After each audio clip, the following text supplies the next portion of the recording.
Thank you very much, Mr. Chairman.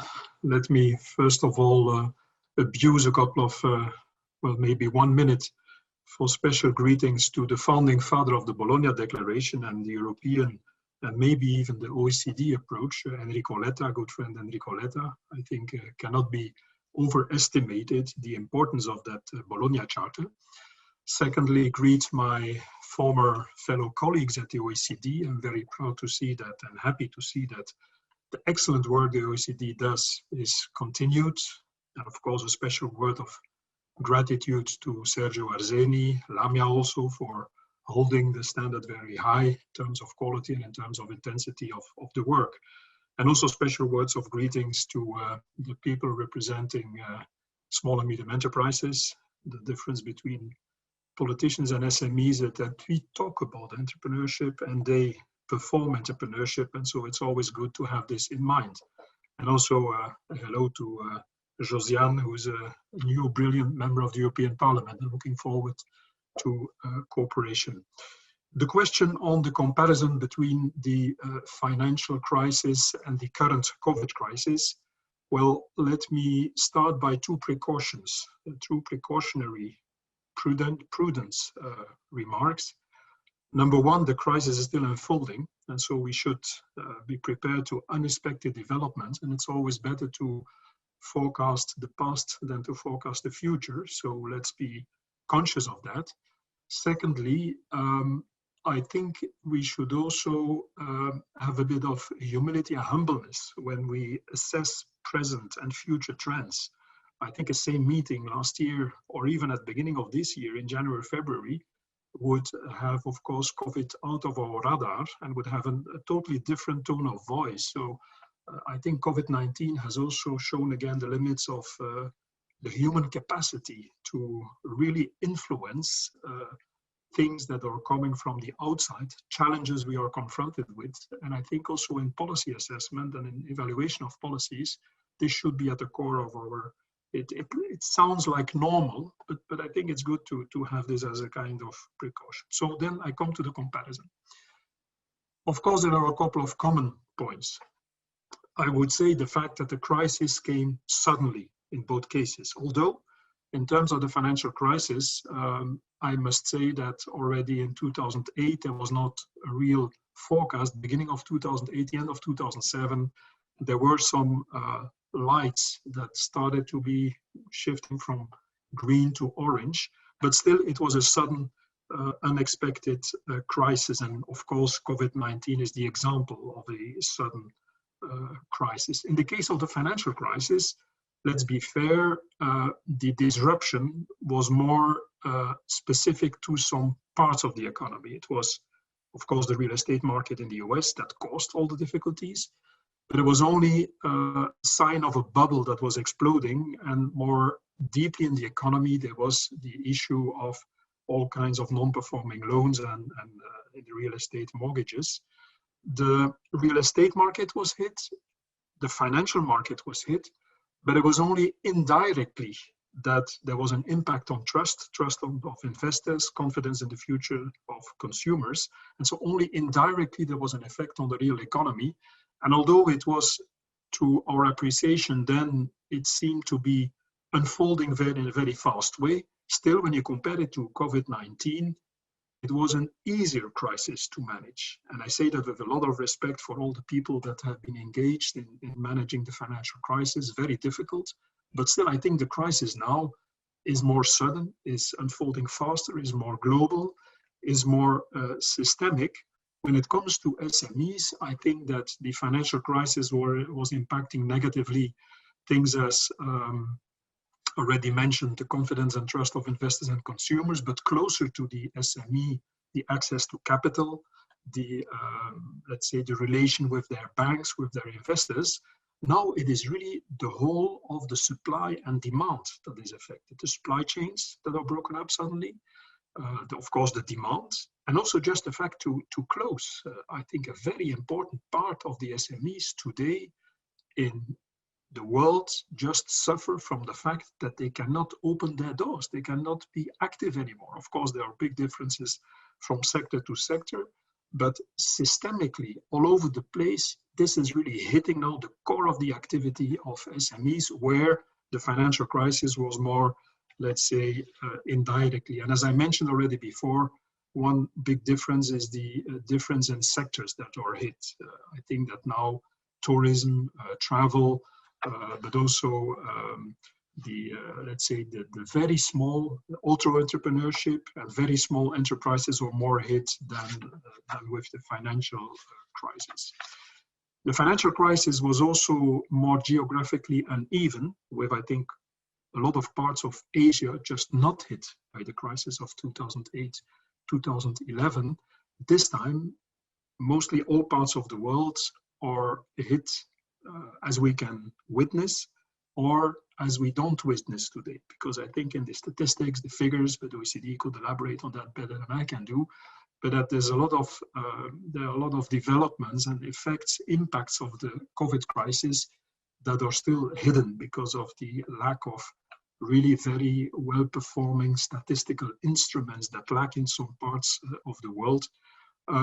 In terms of timing, so geographically, I think it's wider spread now. In terms of timeline, personally, I am a little bit more optimistic, but of course, with a lot of humility, I'm not a super expert. But I think the sequence of the financial crisis that went from a crisis in confidence and trust to an impact on the financial system, then an impact on the real economy, from the real economy on social security schemes, and from the social security schemes to public expenditure, to debt and so on, this took us 3 to 4 or 5 years to adapt. And one could say that even in terms of regulatory framework, and in terms of, let's say, solving the debt increase that was caused by the financial crisis, we're still trying to cope with lots of challenges related to that.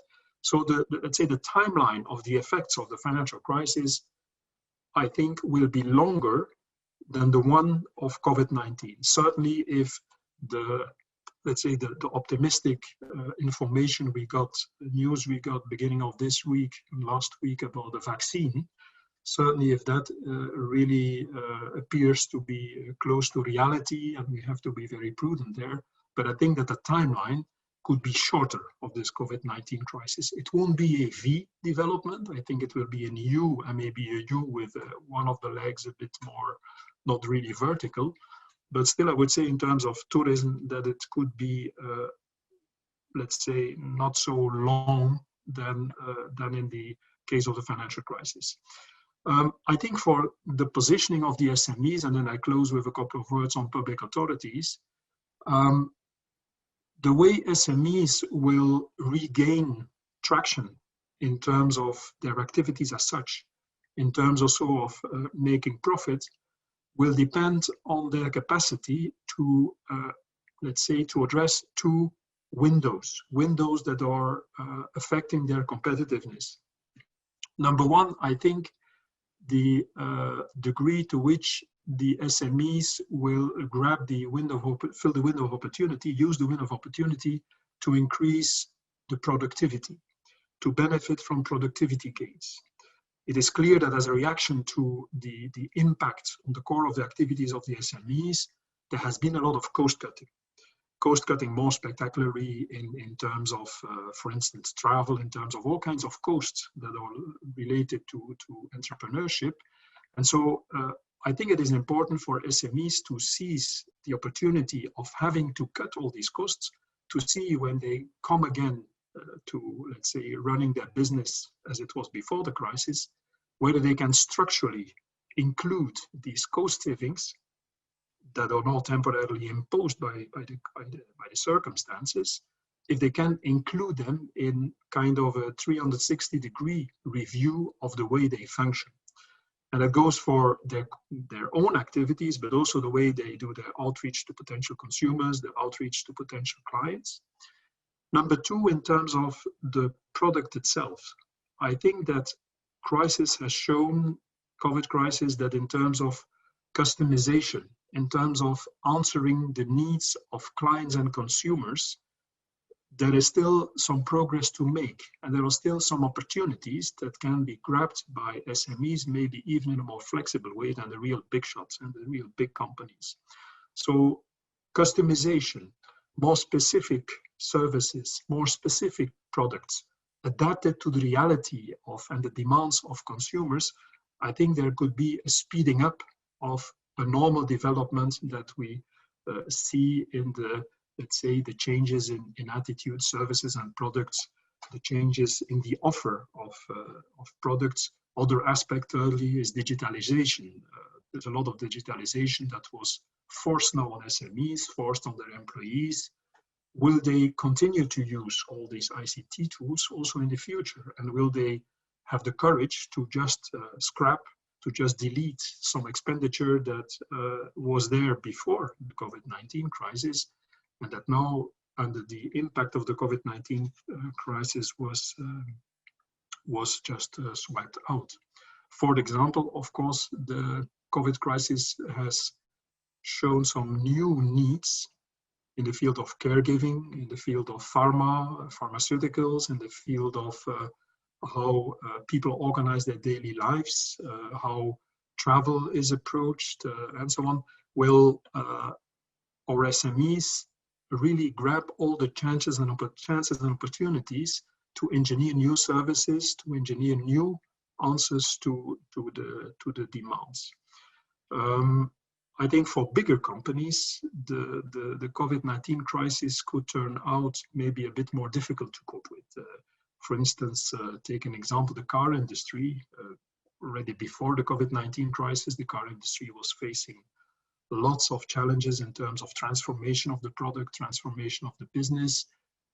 All these problems, all these troubles have not disappeared now in the COVID-19 crisis, but it will be more difficult for them to address them, and there will have to be a lot of investment in response to that. Last element to answer your comparison question is, and I think that comes very close to the activities of the OECD, is the multilateral response to the crisis. I was thinking this morning of an anecdote I lived through when I indeed had the privilege to sit in the cockpit of the financial crisis. I remember that the first informal meeting organized by Nicolas Sarkozy, that was chairing the EU Council in the second half of 2008. Nicolas organized a meeting, a formal European Council at the Élysée, to have a conversation with Eurozone members to see how we could, in an informal exchange of views, how we could address the challenges. And I remember that on behalf of the Benelux, and together with other colleagues, I put on the table the question of a collective European reaction to the financial crisis. And one should remember that at that time, member states of the Eurozone were hit differently by what was coming over from the US. This time it came over from China, and then it came over from the US. And that after our interventions, that there was an immediate reaction by Angela Merkel, Nicolas Sarkozy, and so on. And they said, literally, I consulted my notes this morning, we don't have the political space now, today, Yves, to exchange on a real European answer to this financial and banking crisis and to this crisis that is coming over from the US. We are talking then of the first half of October 2008.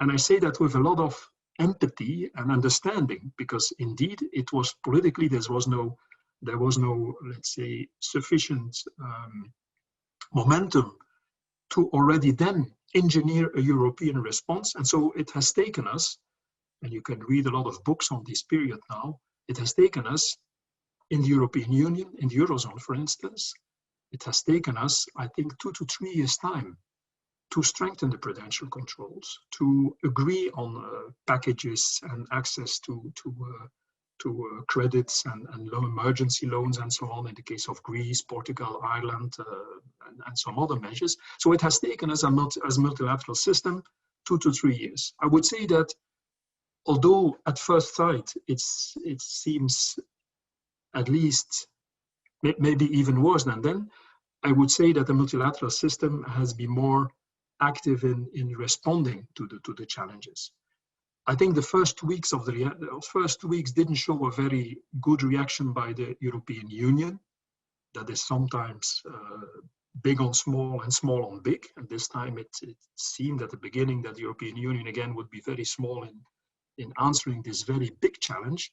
But still, as was rightly underlined by Enrico Letta, I think the package that has been decided since this summer, also other initiatives that the President of the European Commission has taken, also the kind of debates we see in the European Parliament and within the Council, have shown that within the year after the crisis, there is indeed a political will and measures are taken. So that about the response by the authorities. I'm not so well placed to talk about the response by public authorities in other parts of the world. Let me just add one sentence. I think in terms of the multilateral system, we should not underestimate the risk in the coming years. And there I think the OECD can play a crucial role for a development to a more split world, where you have the US and China developing their own standards, developing their own approaches, and where the European Union kind of falls between two chairs. And I'm not only talking about the reality today of the Asian Samsung and the Chinese production and the US production and the two standards in 5G and so on. It's broader than that.